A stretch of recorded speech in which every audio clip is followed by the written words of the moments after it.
वाशिम नगरपालिकेत मोठी राजकीय घडामोड घडली असून ठाकरे गटाच्या शिवसेनेला मोठा धक्का बसला आहे। उबाठा गटाचे 8 नगरसेवक भारतीय जनता पक्षात प्रवेश करत असल्याची माहिती समोर आली आहे। मुंबईत वरिष्ठ नेत्यांच्या उपस्थितीत हा पक्ष प्रवेश सोहळा पार पडला।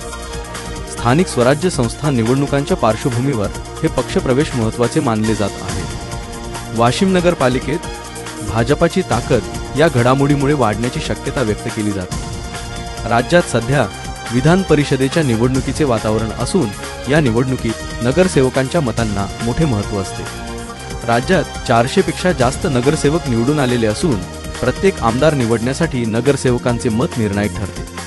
त्यामुळे मोठ्या संख्येने नगरसेवक भाजपात प्रवेश करत असल्याचे चित्र सध्या दिसत आहे। या पार्श्वभूमीवर वाशिममधील हा पक्षप्रवेश भाजपासाठी बळकटी देणारा ठरत असून आगामी निवडणुकांमध्ये त्याचा परिणाम दिसून येण्याची शक्यता आहे। ताज्या बातम्या पाहण्यासाठी आत्ताच आपल्या न्यूज वन वाशिमला सबस्क्राइब करा।